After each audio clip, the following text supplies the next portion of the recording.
Hey guys, what's going on? Welcome back to the Your Forest Podcast, episode 6.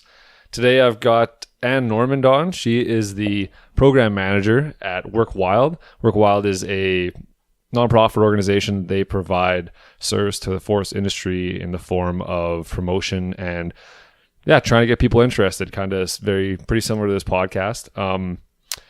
They're well recognized and respected, and they are supported by mainly the Forest Products Association of Alberta, as well as FRIA, the Forest Resource Improvement Association of Alberta. And without their funding, those things wouldn't be possible. So we'll get right into what Work Wild is.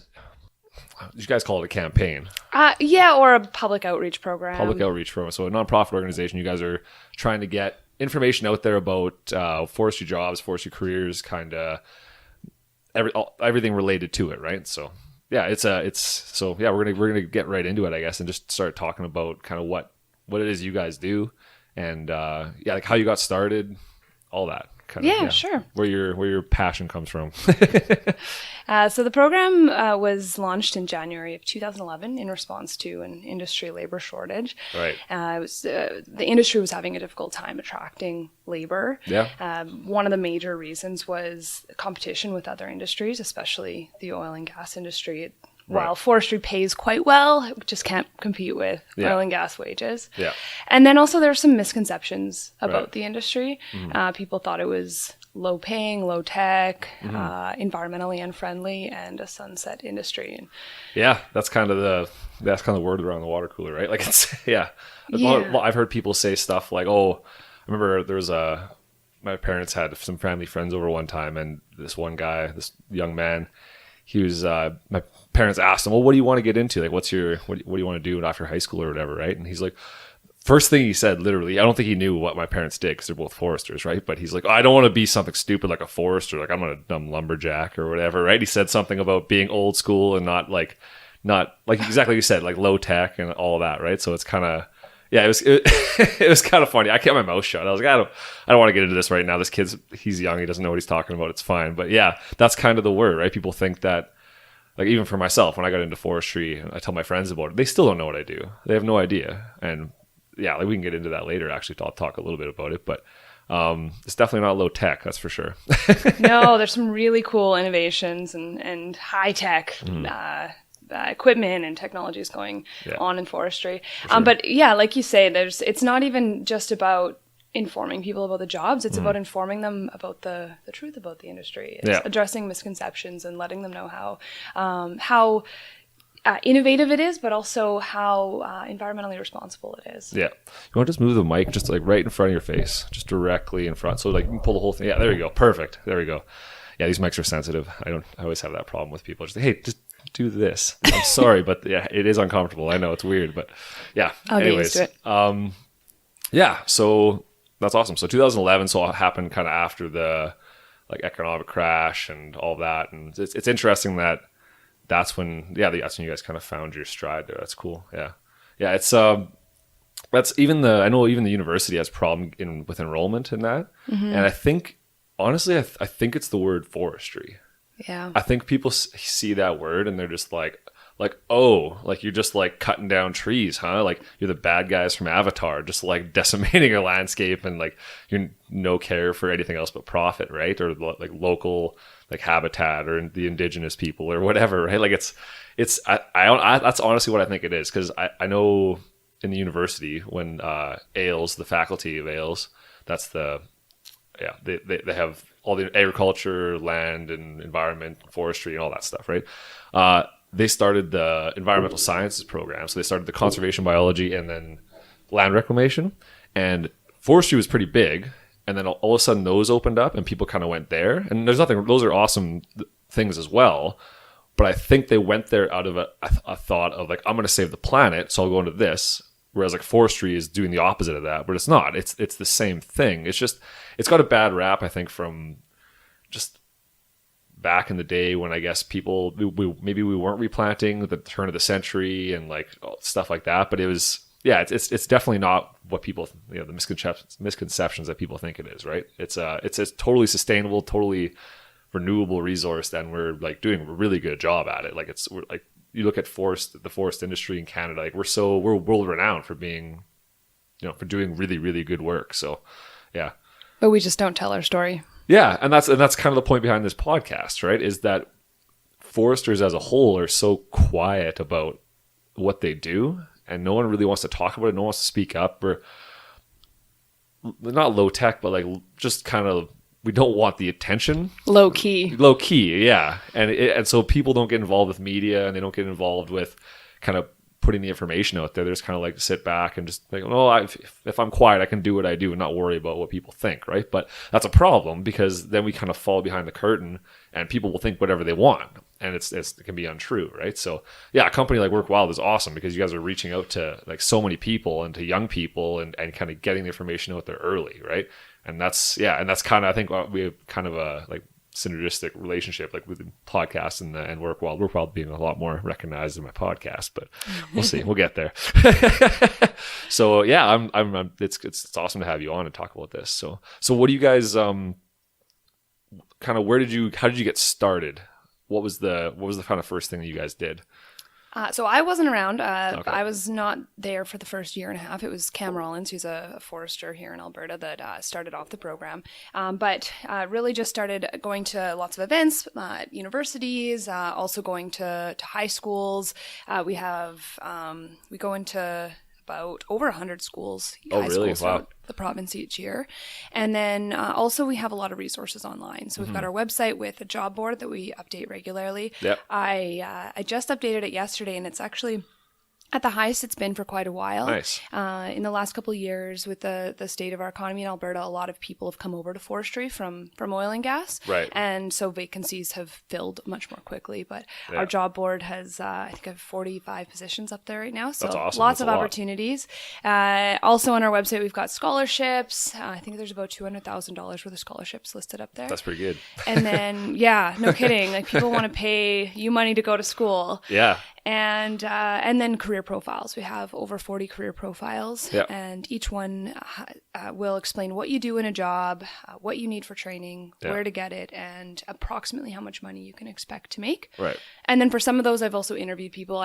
We interviewed you at one point and done extended profiles on specific jobs, so people can really dig into what a day in the life of, say, a chemical engineer or a silviculture forester looks like in forestry. Yeah, no, it's all on there. It's an awesome website. It's easily navigable, and it's all on there. It's good.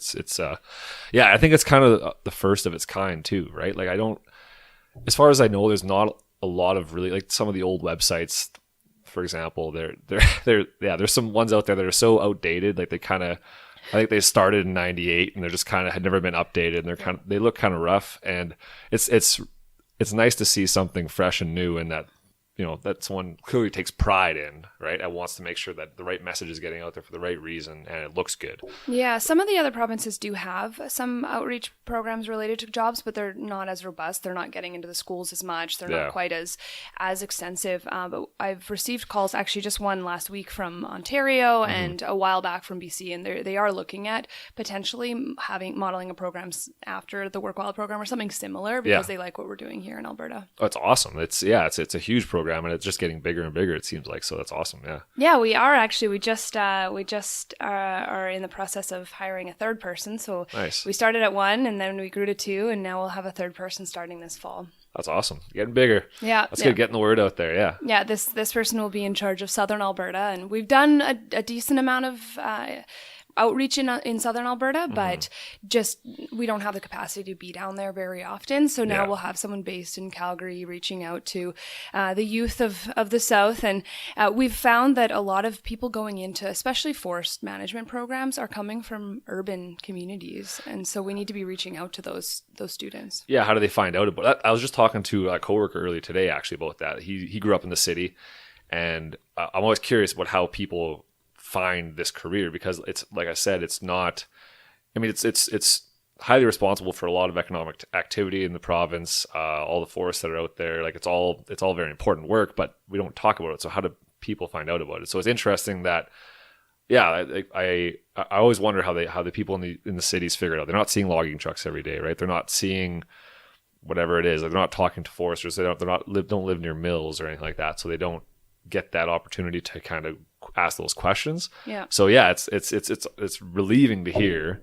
I mean, in small communities, you have places like my mom, she's a forest educator out of Slave Lake, and she does the Slave Lake, High Prairie, Wabasca kind of area. And so like they all get that information, but they all also know that it exists, right? But they get more informed after that. But places like the cities, like Edmonton and Calgary, they don't have that exposure. So I imagine it takes a lot of time and effort to get that information out there for those kids, right? And get them to understand that, it's not just a bunch of lumberjacks out there chopping down trees and taking the money and run. Yeah.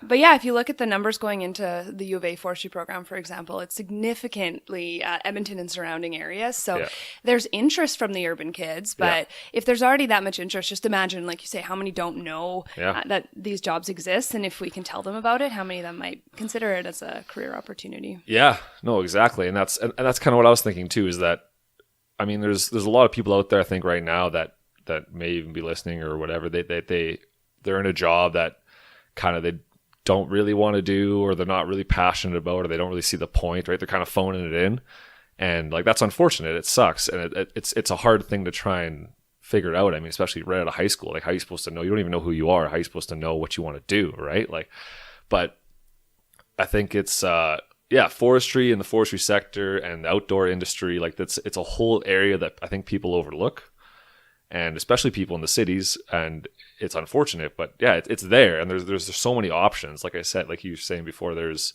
forestry, there's land reclamation, conservation biology. There's like you can be a ranger, you can be a whatever biologist. There's a million different things. Electrician, a welder, all these kind of things are all out there doing stuff in the bush rather than being in an office, right? Although I have an office job, I'm in the office most of the time, but it's still, I'm passionate about my work. I like what I'm doing. I know that what I'm doing is making a difference to something I care about, right? And I think that's it's a difficult message to get through to people, right?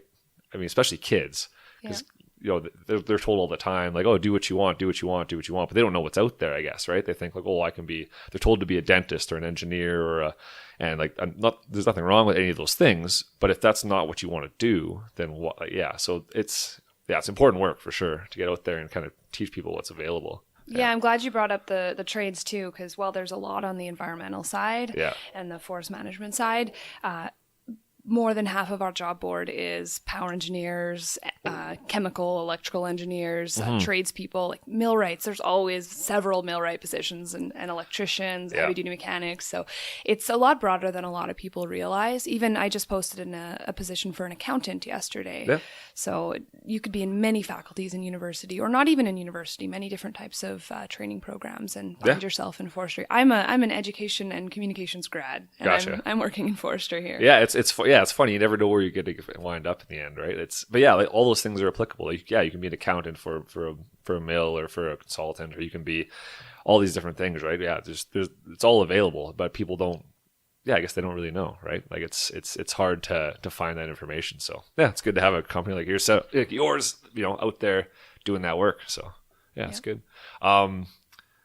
Maybe we can. I don't know, maybe we'll talk about kind of some of those jobs that are out there, right? So like some of the job profiles you've done that you think, or maybe I'll start off. I'll talk about my job, kind of discuss the technology there and stuff, right? So kind of briefly in kind of layman's terms, I do it's Alberta vegetation inventory, right? I know you came in, was that just over a year ago? We were talking about it, right? Yep. And you got to see kind of some of the tech that we use. And what I do is the company, we contract out a flight contractor to fly imagery and LiDAR, 3D aerial imagery. So you can imagine kind of if you're on Google Maps, it looks kind of like that, but way more resolution, right? And then LiDAR is light detection and ranging. So it's essentially a pulse being shot, kind of like radar, kind of shooting down a pulse, and they're getting returns, right? It'll give you elevation differences. And we'll take all that information, turn it into tree heights and the ground, and kind of use all of that photography in the LiDAR to create an inventory of the forest and kind of everything that's entailed, right? So it's high-tech work. It's really interesting. You get to see the forest from a super interesting perspective I don't think a lot of people get, and kind of how it's all related and how all of these these fens and all of these rivers and everything kind of comes together, and it's all one ecosystem. It's all part of the same thing. It's not just like individual pieces kind of meshed together like a puzzle, right? It's all one big mosaic, right? And it's interesting to see it from that perspective. I think it's super valuable. Because we're going into things, we can see things like how wet or how dry something is, how much nutrients is in the ground, how tall trees are, if there's understory, composition, kind of. There's lots to go into it. I can go on forever, but I never know how to quite explain what I do to people. It's confusing, and some people just kind of start rolling their eyes, and I don't blame them. But it's not for everybody. But it's more of a pre-planning role, right? And it's getting so that we can have, if we have a good inventory. These inventories are being done for mills and for the government and for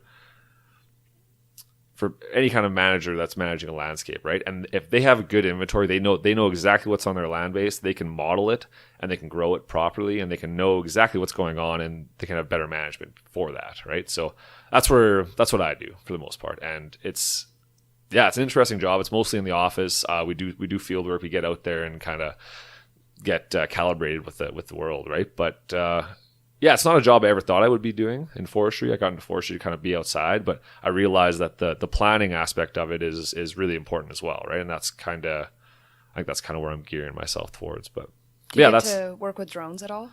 Actually, yeah. Tom, a guy that works here, he is looking into the drone thing. He's flying a lot of drones with imagery, and it's an interesting concept, and it definitely has its uses. Like, it's very high resolution, and it definitely has a possibility to be used in the forest industry. They use it a lot in like oil and gas and stuff because it is so high resolution. You can see like blades of grass, and you can identify like vegetation species from that, right? So for reclamation purposes, that's really important. Instead of having to go out there, you can send a drone and it'll do it all for you, right? But drones have limitations. Like, you have to be within like a kilometer of them, I think. They can't fly very high. Not that they can't, but they're not allowed to because of flight rules and stuff like that, right? So there's a lot of limitations there. But I think as time goes on, it's only going to become more lucrative a process, because it's definitely super interesting. Like, some of the models that Tom will fly, it's perfect 3D models of, like, it's got not only the color, but also like everything that's going on. It basically looks like a video game when you're looking at it online, right, or on the computer. It's feasible. I don't think it's quite there yet. Like, there's bits and parts that you could definitely use, but for right now, fixed wing aircraft is the best. They're just an airplane because it flies so much area in so short a time, and the resolution is already really good. We can get down to like 8 centimeter resolution, right? So the size of a coffee cup type thing.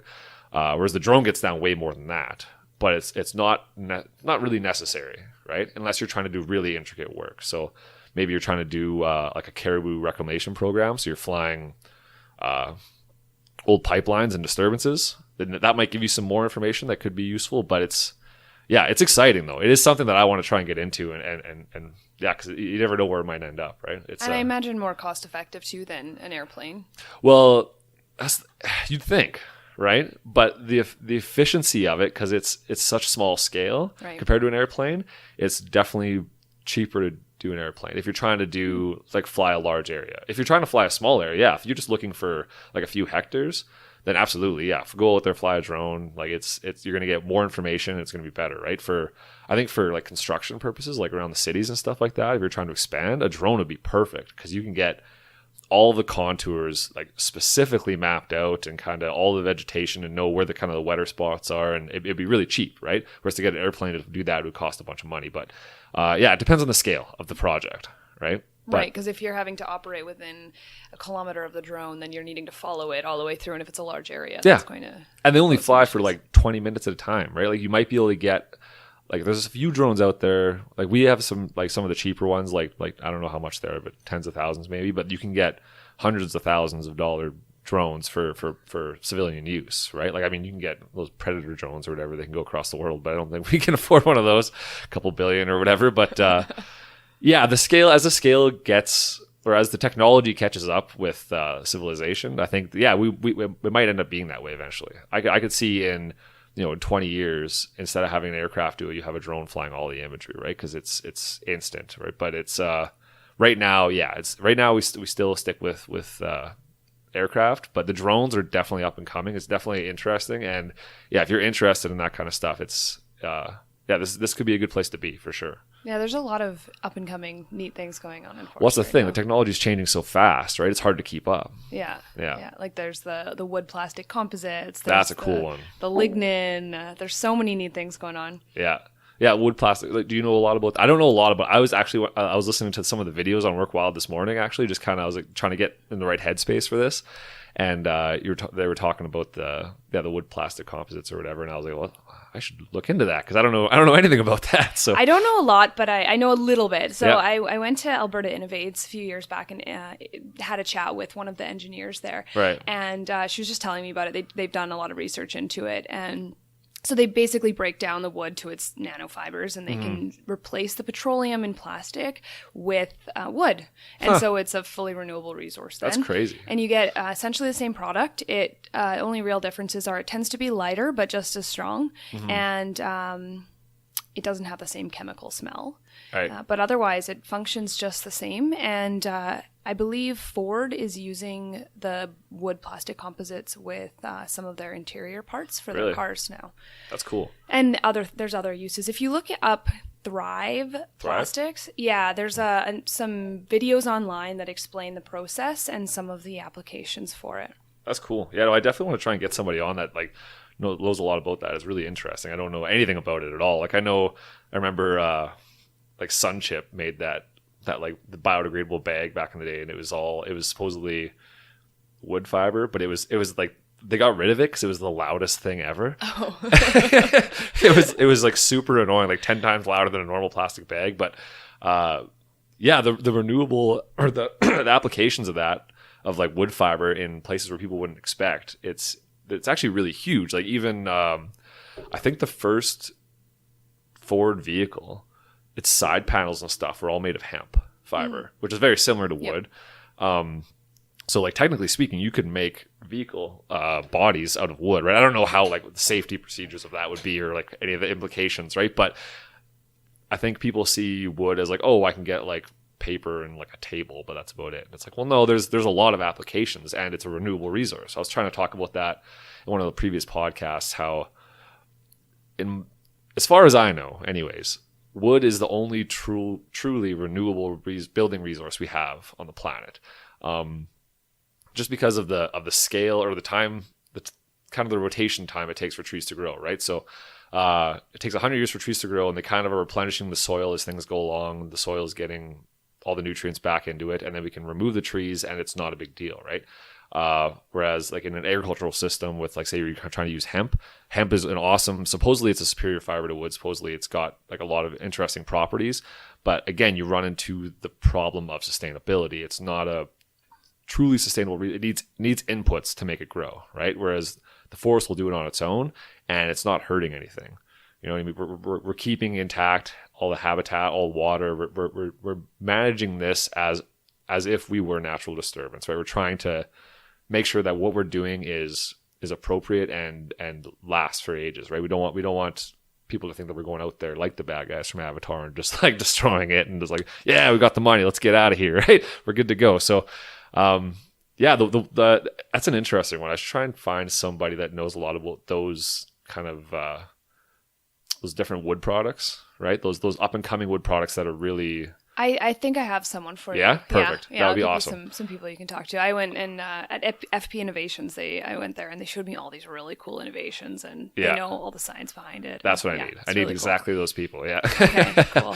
Yeah. And you bring up building materials. There's also so much innovation in building materials, like with cross laminated timber, for example. Yeah. And UBC's one of their student residences is, I think it's the tallest wood building in Canada. I'm not sure how high it is, but it's pretty high. And it's beautiful. And it's other than the elevator shafts, it's entirely wood structure. Oh, okay. Yeah, that's crazy. Like it's I guess it flows better with the wind and stuff like that. And how tall is it? Do you know? I don't know. I've seen pictures. I would guess somewhere around 15, but I'm not sure. Yeah, that's pretty crazy though. If you think about being like, and just like it's taller than most trees are, right? Like that. So it's interesting that, it's not one solid piece of wood. It's a bunch, everything's all laminated together. So they make all kinds of, I'll just touch on that quickly. So I think the public probably doesn't know. Lumber nowadays, we're not stuck to having fixed boards and stuff from one tree and having a tree that's 100 meters long to try and make a board for like a rafter or something like that. There's Sundry does the laminated veneer lumber, and they'll take stuff, they'll make like plywood veneer and they'll glue it all together and they'll just keep going forever. They can make it as long as you want, right? And it's super super super strong. It's actually really impressive.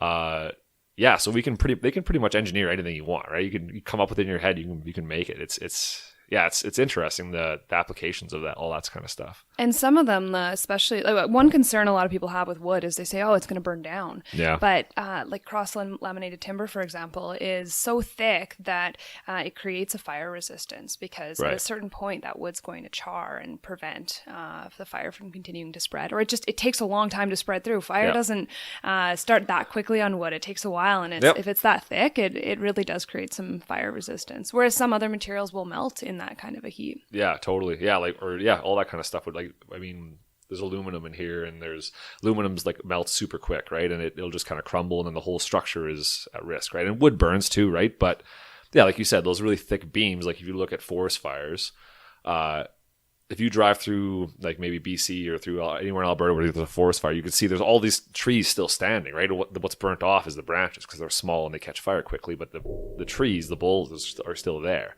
Exactly like you said, right? They didn't act like a break there because it's just a tree in the middle and there's lots of fuel around it, right? But yeah, same idea. They didn't burn because of that, right? So yeah, that's an argument. I wonder what the kind of the comparison is for that. It's interesting. Yeah, there's online you can find the stats for products like CTL or CLT on how long it takes, how many minutes or hours they're fire resistant. Okay. So I guess they've done that work. Yeah, they want to have that information on hand. Yeah. Yeah. Oh, that's cool. Yeah.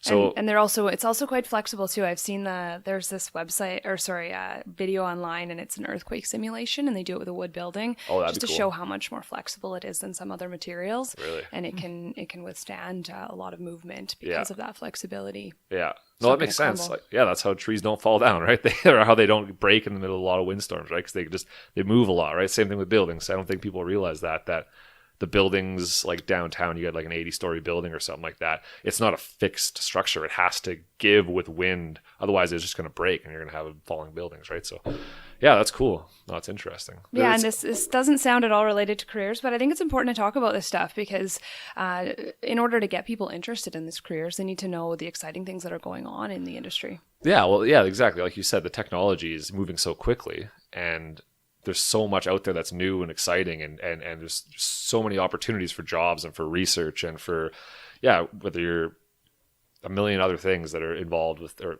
directly or indirectly involved with forestry, right? There's log drivers, there's biologists. You're talking about welders, millwrights, like you were saying, like a good millwright. Every mill needs like a few good millwrights to keep. Otherwise, like the whole thing falls apart, right? Yep. So that's super important towards the environmental integrity of the forest indirectly, but also it's super important. It needs to be there. So yeah, you can be involved if you don't want to be, say you don't want to be involved in the environmental side of it, right? You want to be involved in the education side of it, or you want to be involved in the media side of it, or you want to be involved in the electrician side of it, or accounting, or whatever it is. You can still be involved and like what you do and know that the cause you're supporting is worthwhile, right? So it's rather than just getting a job for some random company that you don't even know what they do really, right? Some giant corporation that's just kind of taking over the world. I don't know. I'm just making stuff up now, but yeah.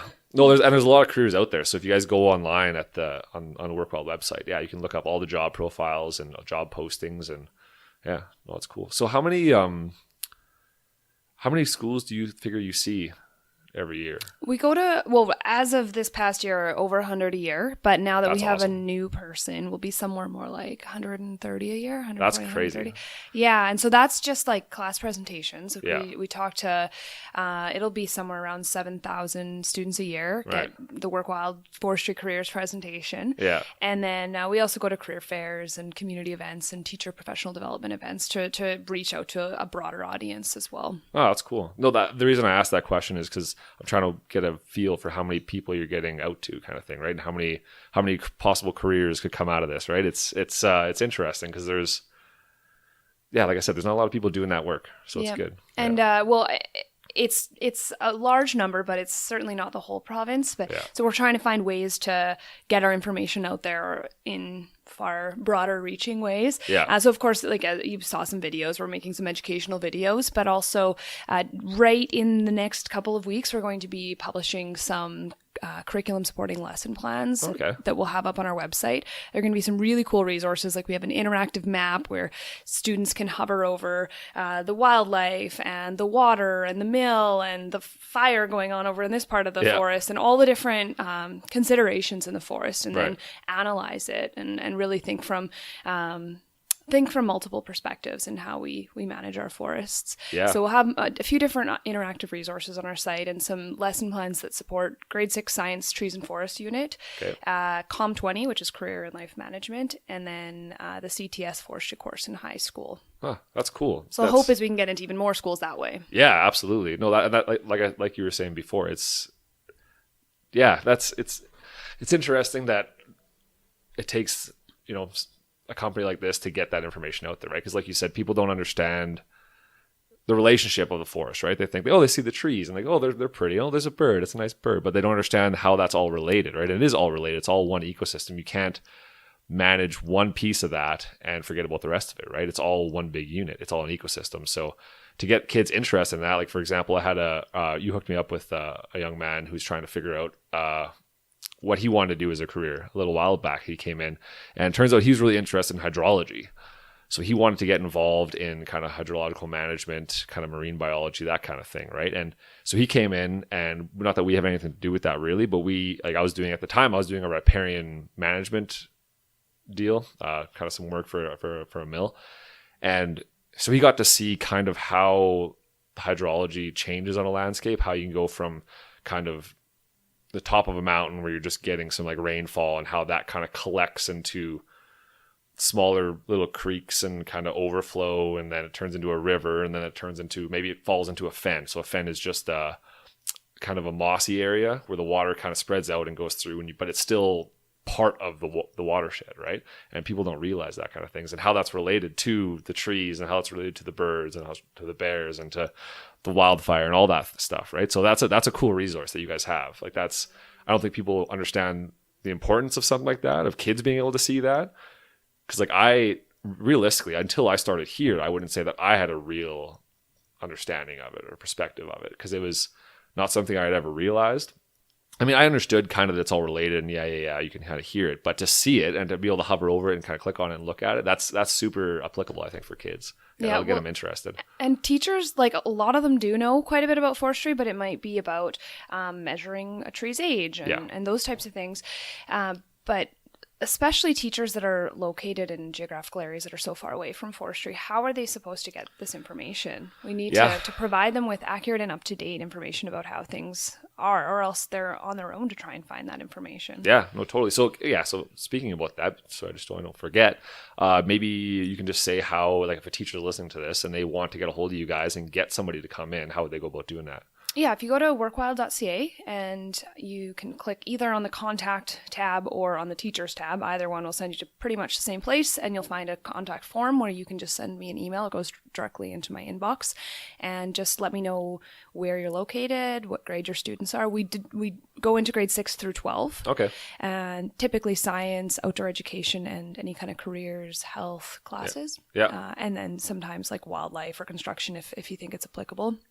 Cool. So just send me a message, let me know what you teach, and approximately what kind of a date range you want, and we'll set it up. We do often book a month or two in advance, especially if it's more than a couple hours from Edmonton, because we just need to plan our trip, so we're going to several places in the same trip. But, of course. But we try and make everything work.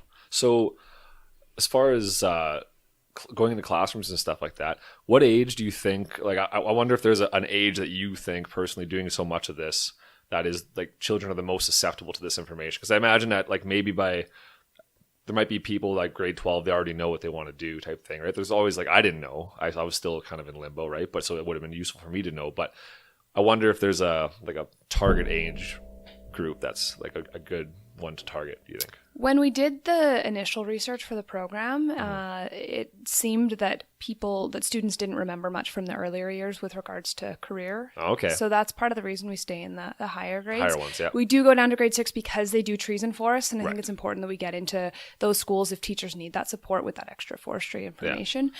In my experience, I can't say for sure. Yeah. I've seen so many kids and I keep thinking there's a pattern and there's not. Like No. from one school to the next, or even in the same school from one visit to the next, the kids vary so much. Yeah. Grade 6 is the most fun because they're intellectually at a place where we can discuss things like sustainable forest management Right. and they get it. They get the big picture, but they're not too cool yet Yeah. to ask questions and participate. Yeah. So every time I ask a question, there's 30 hands up, is eager to share their story or their insights. Yeah. But then again, I've had awesome kids that are older too. And I find especially when I go to targeted groups like a forestry class, and there's not many forestry high school classes across the province, but there are some. Yeah. Those kids are pretty keen to learn. Last week I was at Black Cat Guest Ranch, which is just outside of Hinton, Okay. with Rupertsland. They do a Métis environmental career camp. Oh, really? That's awesome. Oh, it was so good. And these kids are amazing. Yeah. Like the whole time they're engaged. They already know so much about forestry they've been spending 2.5 weeks out in the forest learning about it. That's cool. And these are the kids that are going to this camp in the summer are kids that are thinking about their futures and they're planners. And so the questions they ask afterwards, like, how can I make this my career? And what kind of path do I need to go on? Those kids are really receptive. That's cool. That's an interesting program. I never heard about that one. That's cool. Yeah. Yeah. And I think it seems like those types of programs are coming kind of more available. I don't know a lot about them, but it seems like if you just do a little bit of searching, you can find that kind of stuff, right? So starting with Work Wild, right? That's a good place to start for anybody that doesn't know, right? If there's anybody listening that kind of wants a career change or wants I don't know, start something new. If you're just coming out of high school or whatever, then yeah, that's a good place to start. Reach out to you. That's perfect. So you can get your email and stuff on right online there. Yep. Perfect. Yep, exactly. That's cool. Yeah. So what do you guys have? Like, what's coming up? What's new? Where are you focused now? Well, we've got the teacher resources or the curriculum resources. Otherwise, just continuing to spread through the province, like getting into more areas. So we started in forest communities. Yeah. So there's 70 forest communities throughout Alberta, and we're still going to those communities, but we're really trying to get into more Aboriginal communities and also urban communities. Just reach out to more people and also use different mediums, such as videos, trying to find new ways to get content out there. Yeah. The videos, I think, are a big one. I think especially for, like, even for myself, like my attention span is nothing, right? So I think the videos are really nice. Like I those 3 videos you guys had up, what was it? There was forest products, forest planning and forest operations. Yeah. And memory. Yeah. And they're like 3 minutes long and they do a really, really good job of, like, even just listening to those videos. I had like a few podcast ideas, right? And I was writing stuff down. I was like, all right, perfect. You guys did a really awesome job of like summarizing everything that goes into that, because it is so complex and interwoven with different aspects from, like, you know, different careers and all kinds of things. And it was a really good job. Thank you. I'd like to start also with videos. We have I've just recently gotten some video equipment and I'm learning how to make my own videos. I'm pretty amateur still, but I'd like to start interviewing people in the industry. I've done that for years, but it's always been just pictures and text, and I'd like to actually interview people on video and make career profiles on video, because like you say, people have short attention spans. For people to read longer articles, it can be a bit laborious, so it's nice to just sit back and passively absorb. Yeah, exactly. I think it's a good way to do it. And like you said, our attention spans are nothing anymore. So it's important to get that information out there in whatever way you can, right? So that's cool. Yeah, I'll be interested to see. Hopefully you can get some cooperation. Like, I find it's funny, when I started this podcast, people were telling me, like, oh, you're gonna have a hard time getting people to come on, right? Getting people to talk. People don't want to open up about what they're talking about. And it's like, well, I'm talking about politics here, right? Like, I want to keep this as fact-based as possible. I want to keep it scientific and keep it real, right? I don't want to get into things where people are arguing, because it's hearsay. It's not really truth, right? So, but I find it kind of the opposite. I don't think you'll have a problem finding people to come on, right? Especially if you're asking them in person, like, it's going to be, I think people will be willing to do it. right? Especially if it's just a quick thing, like you sit down for 10, 15 minutes and just discuss what they do. Because people can do that about their own careers, right? Hopefully it stays interesting and they don't labor on about something unimportant, but that's what editing's for. Yeah. I find I've been interviewing a few people, not for career profiles, but for other types of videos. And people think it's, they get irrationally nervous about it. Like they think it's so much more serious and that they're going to be destroyed if they mess something up. Like editing is a beautiful thing. You can take out any, you can take out any, like misspeaking. Oh yeah. Like I had to do a couple, I don't do a lot of editing for this one because we were talking about that earlier, but yeah, it's that I try to keep this one as natural. I don't want to turn it into this big production, but for video purposes, I think it's needed, right? Because I can go on forever. Like we've been talking for 40 minutes now. We could go on for another hour if we wanted to, and it wouldn't be a problem, right? We just keep going, right? But yeah, I remember my first couple podcasts, I did have to edit a couple things out because it was interruptions and just some nonsense that I went into that should have not been involved, right?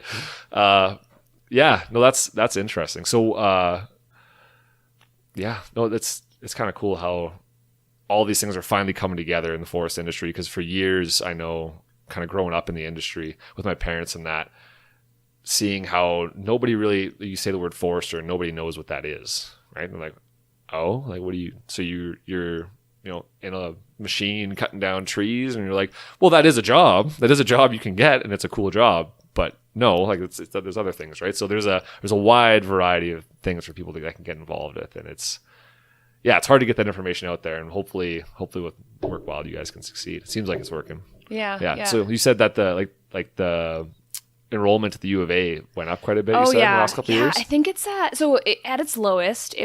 They had 6 first years, I think, in 2010. Yeah. And now they are up to somewhere around 25, might be 24. Yeah. But that's a huge increase. Like it's still not a huge program, but relative to 6, that's really big. And I think they're at their capacity now. So. Oh, are they? Okay. Yeah, cool. And then NAET as well. They were down quite low, somewhere around 30 first years. Yeah. And now they're getting so many applicants. I think they're somewhere close to like 180, 200 applicants for first year. And they're having to turn away a bunch of people. And they had to increase their program capacity. Last year, they increased it to 50. I've heard that this year they've increased it again, but I don't have confirmation on what the number is. Right. But that's really great, because we need to address the massive baby boomer retirement that's happening right now, and foresters are old on average. We need to replace them. Yeah, I don't know what the number is, but the average age of a forester in the province has got to be, what, you got it right there? I have some numbers, yeah. So FPAC, so Forest Products Association of Canada. So this is all of Canada. Unfortunately, I don't have Alberta for this one, but more than half of the workforce is over 45 years old. Wow. And then CAPF, which is now, well, it was the College of Alberta Professional Foresters. Now it's joined with the Forest Techs. They said between 2012 and 2022, 36% of Alberta foresters are expected to retire. Wow. And with 6 students in 2010 going into forestry first year in Alberta, it's not gonna replace that. No, I graduated from the U of A in 2012. There were 7 of us in the graduating class. So small. Oh, it was tiny. It was probably easy to find a job. But. Yeah. Well, I think there was a year or two where there was like 2 or 3 people. Wow. Like it was pretty bad. Like there was always people in the program, but graduating, it was like people would lose a few. Yeah, you lose people to other stuff, and that's fine, right? There's lots of good careers out there that involved in all kinds of different things, and if forestry was your path to that, perfect. That's awesome. I'm just glad you could find your passion, right? Like some people might. I think it's worthwhile for people if you are outdoor oriented at all. Like if you're interested in any kind of nature aspect or whatever, and you don't know what you want to do. Try going to NAET, become a tech. And like if you do a year and you decide you don't like it, you can always change, right? But at least you tried something outside the norm and something different that you might like, right? Rather than defaulting to whatever. And even before you do that, when you're still in high school, if anyone here is in high school or knows anyone in high school who loves the outdoors, a really great opportunity is Alberta Junior Forest Rangers. Oh, yeah. It's a summer job for high school students. You spend the whole summer outside. You're learning about natural resource management, wildfire prevention, wildlife conservation, all sorts of stuff. I was just at their final Bull of the Woods competition last week, and they have so much fun. I've never talked to a JFR JFR is the short term for junior forest rangers, who hasn't loved the summer. And it's a really great way to expose yourself to potential careers. Like I've talked to former JFRs who decided they want to become a forest technologist because they met one in the summer and they were inspired and they want to do that career. You'll meet wildlife biologists, you'll meet wildland firefighters, all sorts of different people. It's a really great way to expose yourself and help you make a decision about what kind of career you want to have. Yeah, no, I worked with some of them when I was doing Helitac for a few years there, and they were super gung-ho and just excited to be out there trying different things, right? And that's an awesome program, the Junior Forest Rangers program. It's been around a long time too. Yeah, they had I think it was their 50th anniversary a couple of years ago. Yeah. No, it's awesome. I'm not sure about the junior forest wardens. Like I was in junior forest wardens when I was a kid, which is for like younger age groups, right? I think rangers. What's the age range for that? Rangers is 16 to 18, and it's a job. Right, it's a job. Yeah, and then junior forest wardens is kind of it's just an after school kind of club, right? And for example, my parents ran it when I was doing it, and we would go out and we'd go camping in the wintertime. Sounds brutal, but it's fun. You learn how to like build a lean-to, right, out of sticks and logs and that, and then you have a fire and you learn how to boil water and to build a fire, and you learn about animal tracks, and you learn about kind of vegetation, and you learn about wetlands, and you learn about all that kind of stuff, right? And at a young age, and that's definitely what it helped me find my career for sure. I kind of had an unfair advantage being the son of two foresters. For a long time, it was funny. I wanted to stay away from it because it was so cliche, right? I'm like, oh yeah, I'm just going to be like the forester's son, forester again, right? Like I didn't want to do that. So I was looking into becoming a cop or becoming like a helicopter pilot or something. And then in the end, it just all kind of, I was like, no, I care about nature and about those things being around for generations. So like, that's what I'm going to do. That's what it's going to be. So at what point did you stop running away from your fate? Honestly, it was late. Like it was like probably last year of high school, if not grade 11 or 12. Like that's pretty early though. A lot of people have no idea until they're 20, 25. Yeah. Well, I was still, I mean, that's the thing. It's not like I knew inherently that's what I wanted to do. Right. And I think some kids might get kind of worried. They're like, I don't know what I want to do yet. Like I'm 18. Like, what do I do? I don't understand. Not that 18 is a kid, but sorry if I offended anybody. But, I think people think that you're supposed to know inherently what you want to do, and if you don't know, there's something wrong with you. And that's not true. Like it's this random path that you just kind of start aiming yourself in a direction. You kind of adjust course as you go, right? And so like I didn't know inherently that I wanted to be a forester. I knew that I liked forestry and I knew what it entailed, and I liked the idea of being involved in that. So I went in that direction. And by the time I was in third year, then I was committed. Third year university, I was like, yeah, this is definitely where I want to be. Definitely want to make a difference. This is for me. But it took me till then. Like I spent 2 years before that kind of going like, I don't know. But the first 2 years suck in the university because you're just doing calculus and chemistry and all this crap that has nothing to do with forestry, right? But it's interesting that navigation of the world, right? Like it's hard to find. And I mean, there's people who are 35 years old who are just going back to university or going back to NAIT or going back to SAIT or wherever it is to try and figure out what it is that they want to do, right? So it's not anybody out there that feels discouraged about not knowing what they want to do, don't feel bad. Like look at yourself, right? Like I don't think you ever imagined you'd be working in the forest industry. Never. Right? Yeah. So yeah, it's a crazy ride for sure. Well, and even for like you study forestry, it sounds really specific, but you can go into silviculture, you can go into operations, you can go into planning. There's all these different areas. Or what you're doing is even you're not working for a typical forestry company. You're doing other work. So there's so many opportunities, and you can change it up if you want. In 5 years, if you're bored, you can go take another path. That's the thing. Yeah. Like the college is, they're allowing for people to like, not allowing, but like they're creating situations where they're making it easy for people to change career paths and do different things. And kind of, it's not like, oh, you get into forestry, you're cutting down trees. That's it. It's like, no, I feel like an education in forestry is an awesome way to just be exposed to a lot of different things, a lot of different aspects of the world. And you may find that forestry is not for you, but you may find yourself along the way, right? There's a lot of, we do all kinds of, you have to know economics, you have to know statistics, you have to know math, you have to know about the environment, you have to know dendrology, hydrology, you have to know so many different things. And it's a good exposure, I think, if nothing else, right? But it's, I implore any young person out there to look into it, whether it's forestry or if it's biology or if it's, like you were saying, millwright, welder, accountant, electrician. If you're interested in the natural world, you can do those things and make a difference, right? So, and a lot of the communities that these forestry companies operate in are absolutely beautiful. Like you grew up in a forest community, surrounded by forests. Some of them are surrounded by, well, yours also, Slave Lake, was surrounded by a beautiful lake. Yeah. And then some of them even have mountains right nearby, or surrounded, like Grand Cache is surrounded by mountains. It's amazing. Oh, they're nestled right in these beautiful little communities, right? Where you have I guess you have you're directly close to like rivers and lakes and wildlife and all of these resources that are right there that you can use, right? And you don't usually get that in the city, right? And I mean, I live in the city, but I get the opportunity to see the whole province, right? Because we work for a multitude of different companies from all over the place, right? So it's a beautiful place to live. Like, I love growing up in Slave Lake. It was awesome. I have a hard time not going back there because of the location.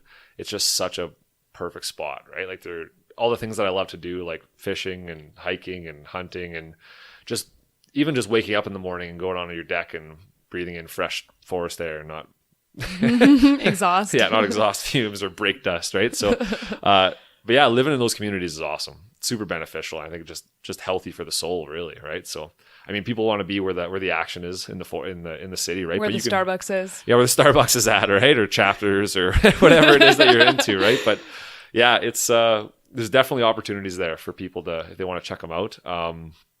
Yeah, I think that covered. I think we pretty much covered the gamut of things I wanted to discuss for sure. But if you ever want to come on again, and if you guys have something you're trying to promote or whatever, just come on, let me know, and we can talk about those kind of things, because it's I think this is a perfect conversation for us to have. Yeah. And if anyone wants any more, workwild.ca is where you go. Yeah, workwild.ca.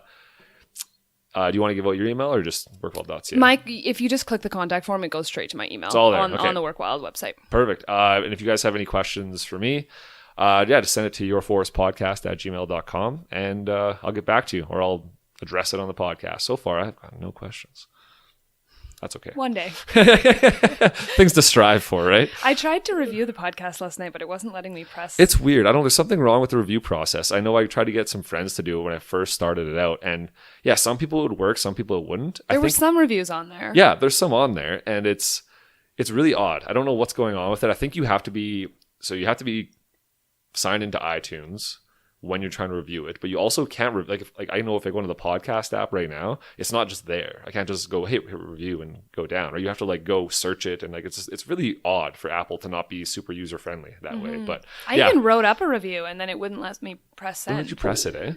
See, that happened to somebody else. I think my sister tried to do it, and same thing, because I was trying to see if it would work, right? And she tried, and it wasn't working. I think you have to be hooked up to Wi-Fi too. I think that might be another thing. Okay. I don't know. I looked it up. I Googled it the other day, and iTunes, they're just like, oh yeah, we have some problems with that. I don't know. And I'm like, well, that's helpful. Thanks. So sad. Trying to start up a new podcast. You've got so many lost reviews that aren't actually going up there. Yeah, that's exactly it. I don't know how many people can't get through, and I apologize for that, but it's not my fault. Keep trying. Keep trying. Yeah, eventually it'll work. Try different things. Maybe try on a different platform. I saved my review in my notes, so I'll try again later. Okay, awesome. Cool. Yeah. Wow, that Anne girl, she's really smart. I want to be like her. Perfect. Like, oh wow, somebody really likes Anne. I better have her on again. Yeah. That wasn't me. Yeah. That's awesome. Cool. Well, thanks a lot for listening, guys. Thanks for coming on. Thanks for having me. Yeah, we'll hopefully have you on again. We can go more in depth about maybe some more specific things. So cool. Thanks a lot, guys.